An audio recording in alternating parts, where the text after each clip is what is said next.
اعوذ باللہ من الشیطان الرجیم بسم اللہ الرحمن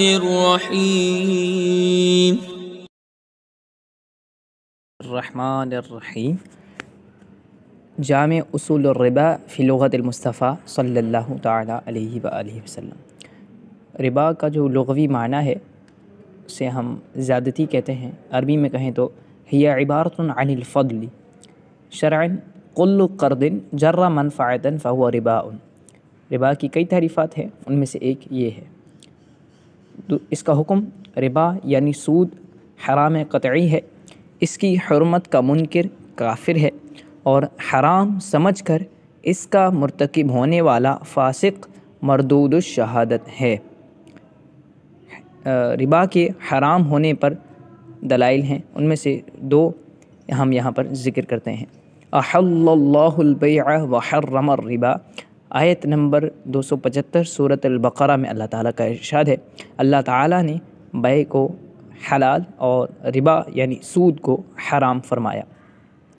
دوسری آیت میں ارشاد ہوتا ہے، یا ایہا الذین آمنوا لا تأکلوا الربا الی آخرہ، یہ آخر تک آیت ہے، 130 آیت سورۃ آل عمران، کہ اے ایمان والو ربا یعنی سود نہ کھاؤ۔ اب ربا کے متعلق چند اصول ہیں وہ ہم عرض کرتے ہیں۔ ربا کی جو علت مشترکہ ہے عند الاحناف وہ جنس اور قدر ہے۔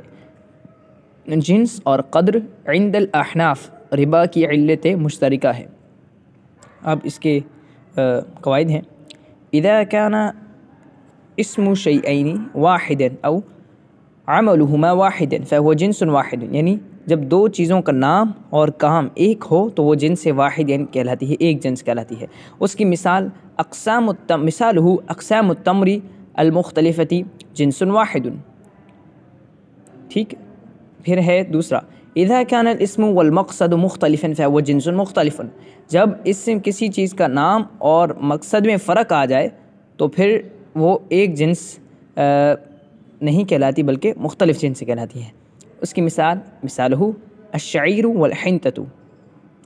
قدر کیا ہے؟ کل مکیلی او موزونی یسمى قدرا، ہر وہ چیز جو مکیلی ہو یا موزونی ہو یعنی ماپ تول کر بکنے والی چیز ہو اسے ہم قدر کہتے ہیں۔ اب چار صورتیں بنتی ہیں وہ ہم آپ کو عرض کرتے ہیں ربا کے متعلق۔ کہتے ہیں جب اذا اتحد الجنس والقدر يحرم التفاضل والنسیئۃ کلاہما، وإذا اتحد القدر واختلف الجنس يجوز التفاضل ويحرم النسيئة، إذا اختلف القدر والجنس يجوز التفاضل والنسيئة كلاهما، إذا اتحد الجنس واختلف القدر يجوز التفاضل ويحرم النسيئة۔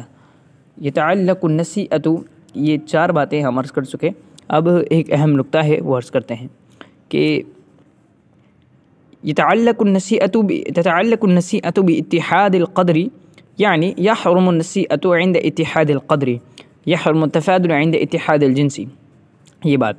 اب 6 اشیاء ایسی ہیں کہ جن کے متعلق حضور علیہ الصلوۃ والسلام نے ارشاد فرمایا ہے، اس میں سے 4 تو ایسی ہیں کہ جو مکیلی ہیں، 2 موزونی ہیں۔ 6 اشیاء كما جاء في حدیث النبوی صلی اللہ علیہ وسلم، الذهب والفضة والحنطة والشعير والتمر والملح، اولهما يعني الذهب والفضة كلاهما موزونيان، وبعد ذلك كلها مكيلية۔ كل شيء نص رسول الله صلى الله عليه وسلم على تحريم التفاضل فيه كيلا فهو مكيل أبدا، وإن ترك الناس الكيل فيه، مثل الحنطة والشعير والتمر والملح، وكل ما نص على تحريم التفاضل فيه وزنا فهو موزون أبدا، وإن ترك الناس الوزن فيه مثل الذهب والفضة، وما لم ينص عليه فهو محمول على عادات الناس۔ ہم نے 3 قاعدے عرض کیے آپ کو، کل شیء نص رسول اللہ صلی اللہ علیہ وسلم، 3 قاعدے آپ کے سامنے پیش کیے۔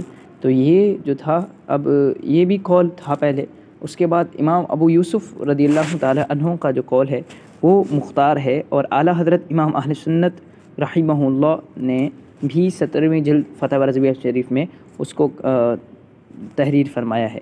امام احمد رضا خان رضی اللہ تعالیٰ عنہ فرماتے ہیں کہ کیلی اور موزونی چیز دونوں میں جو ہے اعتبار عرف کا ہے، مطلقاً اعتبار عرف کا ہے۔ اسی کو امام احمد رضا خان رضی اللہ تعالیٰ عنہ نے تحریر فرمایا کہ جیسے مطلب عرف میں ہے رائج ہے، اسی طرح جو ہے اس کی ترتیب ہوگی، موزونی وہی موزونی ہوگی جو عرف میں موزونی ہو، اور کیلی وہی ہوگی۔ اور اس کے بعد آتی ہیں عرف کی اقسام، اقسام العرفی، العرف العام والثاني العرف الخاص. العرف العام هذه حجة والثاني ليس بحجة، أعني العرف الخاص ليس بحجة. مثال: اللباس تباع كيلا في بعض البلد وتباع وزنا في بعض البلد، لهذا هنا يعتبر بالعرف العام كيلا لا وزنا، لأن العرف العام الكيل حجة. كتبه العبد المفتقر إلى الله أبو سارب العطاري.